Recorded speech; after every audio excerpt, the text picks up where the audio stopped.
never, ever an injustice that is done, ever, ever, ever, ever, ever. But there are plenty of times that you get something different than what you want.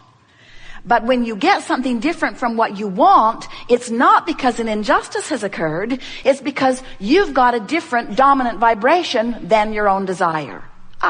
Don't you love knowing that? Not so much. So what it means is, it's important for you to relax in whatever's happening and accept. That's the most important thing. Accept that whatever's happening, whatever it is, whatever is manifesting is an indication of what? An indication of your vibrational balance. An indication of your vibrational balance. An indication of your vibrational balance. So not only do you have the benefit of emotions that let you know how you're doing pre-manifestationally, but you have stuff showing up that is your indicator of your vibrational mix post-manifestationally. So Esther's first knee-jerk response was, that's just fine. This campground has been a pain in the... Yeah. For the entire 7, 8, 9 years we've been coming here. They never promised to give me what I want. And we say, you really don't want to need promises and confirmations from other humans, especially those who have a lot of other campers to please. You really don't want to depend on someone else's promise for the way your life turns out. You want to depend upon your vibration over which you have complete control. So we'll be talking today about anything that you want to talk about. We're eager to talk about whatever it is. But we want to give you fair warning that we have complete awareness of what you have already amassed over here in your, what we are calling vibrational reality. What we are calling this vortex of creation, where all things that match your desire have been assembled. All cooperative components have been assembled. The question is, are you a cooperative component? And if you're worried about something, if you're frustrated about something, as Esther thinks back, the few times that her mind moved in the direction of where they were parking the bus, she has to acknowledge that she thought about it from the I know what I don't want standpoint no more than she did I know what I do want. They're also under an acorn tree.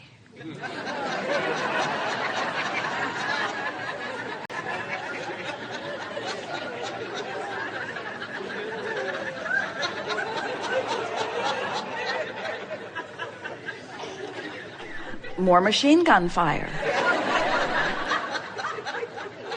And so when they go to move the bus, it's necessary that they find a ladder taller than any one you've ever seen, to climb up on top of the bus, to sweep off the extended rooms, because they can't bring them in when there are nuts on the top of the bus. So, as Esther is hearing the nuts falling, she is remembering how much she didn't like hearing them falling last time. And she is remembering how specific she was about not wanting to be under the falling nut tree again. And she is remembering that she had the experience, didn't like most of it, got in the bus and drove away and never thought about it again until she returned. In other words, no effort whatsoever about cleaning up vibration. Just living it, complaining about it, not liking it, feeling the injustice of it, threatening to cut the tree down herself. It's a really big tree. And then driving away, not returning to that thought vibration, but leaving it right where it was, waiting for her.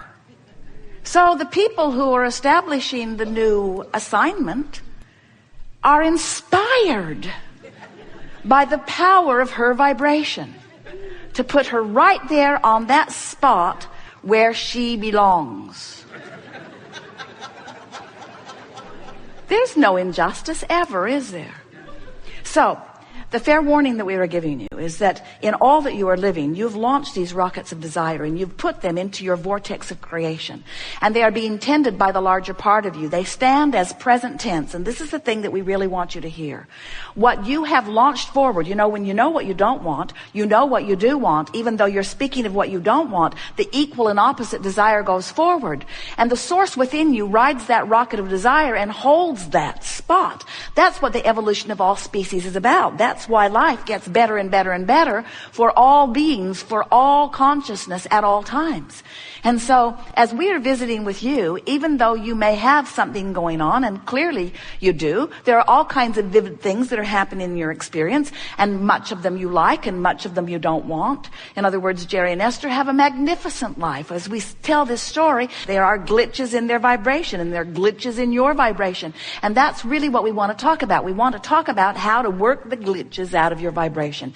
How to bring yourself consciously into alignment with what you really want and who you really are. Because there is the way you gain control of your experience. You have to give up your effort at controlling the uncontrollable. Jerry and Esther have befriended so many people at that campground, thinking that they would have an inside scoop on how the campsites were assigned. And it never works out because no one can buck their current. In other words, you cannot receive from anyone, even very well-meaning people, something that defies the vibration that you got going on. You got one choice and one choice only, and that is to line up with what you want by giving more attention to it than the opposite. So, what do you want to talk about? It is our promise that we will do our best to stand inside your vortex and call you this way. And if you are too far from the vortex, you won't hear us. We'll just annoy you. So we won't call you forward at all. If you're too far from the vortex, it will be annoying for you and annoying for everyone who's listening in. So as we're reaching around the room for you, if you have something that you want to talk about and we feel that you are in the vicinity of the vortex where there is a possibility of bringing you in relatively easily, those are the conversations that we will have today. We want you to understand that if you are somewhere on this emotional scale where fear and anger and depression are on the far removed end of resistance, and love and appreciation and friskiness are on the other end, where depression and fear indicate your feeling of powerlessness, and joy and love and appreciation indicate your feeling of empowerment, on this emotional scale with all of the emotions in between, the doorway to this vibrational vortex that we are talking about is somewhere between hope and belief. So if you're in the range there, then it's easy to call you in. So, life caused you to become more, and you're not going. Not right now. Because you're still beating the drum of why you ask for it. I really, really need it, and it's wrong that I don't have it, and those other ones over there have got it, and I don't think it's fair, and when am I going to get my share, and I really want it now. And so, as you are observing life, there are plenty of things that are happening today in your life that are not exactly as you want them to be. But if you could understand that in all of that living of life, you've been asking for improvement, even if you are only a one-celled organism, you've been asking for improvement. You're far more than that. You're genius, leading-edge creators. As you are asking for more, that asking has already actualized vibrationally. And if it had not, then negative emotion would not be possible. In other words, if you had not expanded beyond what you are allowing, you would never feel negative emotion. Or, if you have expanded and you are allowing the expansion, you will feel positive emotion. But if you've expanded and you're not allowing the expansion, then you feel negative emotion. So, a lot of times, the negative emotion you feel feels like it's someone else's doing. They're doing that to me.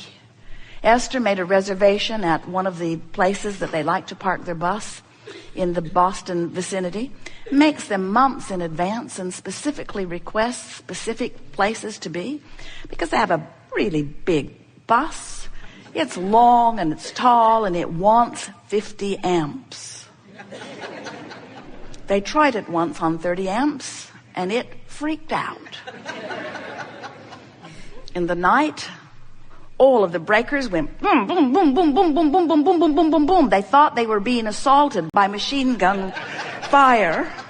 And then 14 things never worked again. And while they have all been repaired, now they are back in the same place. And the woman says, we only have a 30 amp site for you. And Esther said, I want to hurt you.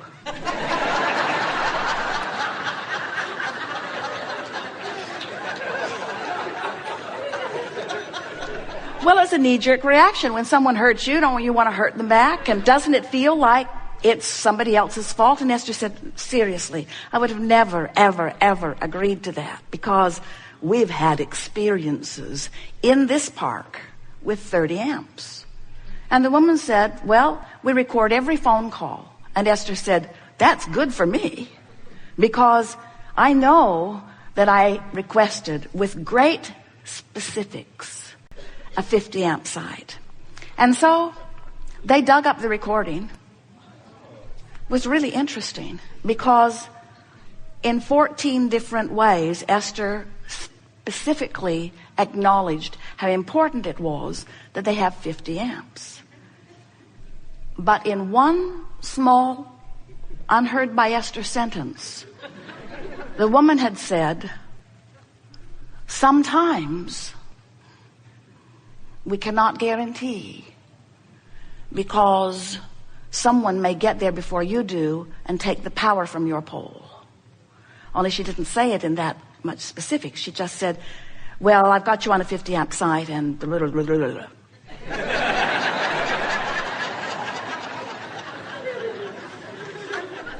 And when Esther listened back to it, she could see how the woman was confirming her rightness with the same recording that Esther was confirming her rightness. How can we both know that we're right? Now, what we're getting at is, so something that should not have happened, happened. Or should it have not happened? Or should it have happened? In other words, as Esther listened back to the recording, she realized how many times she mentioned how important 50 amps were, from her place of clearly knowing that she didn't want 30 amps. In other words, it's tricky, isn't it? In other words, the way it turned out, and what Esther now knows about law of attraction, which she's been arguing with all day, but she knows that she is not the one exception in all of the universe, although she thinks that if anyone should be, it should be her.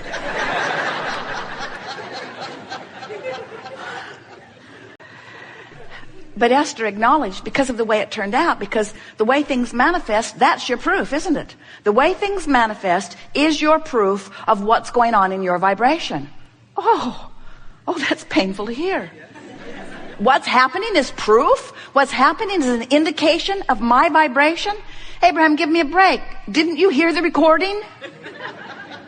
We said we heard the universal recording. We heard the same recording that law of attraction heard.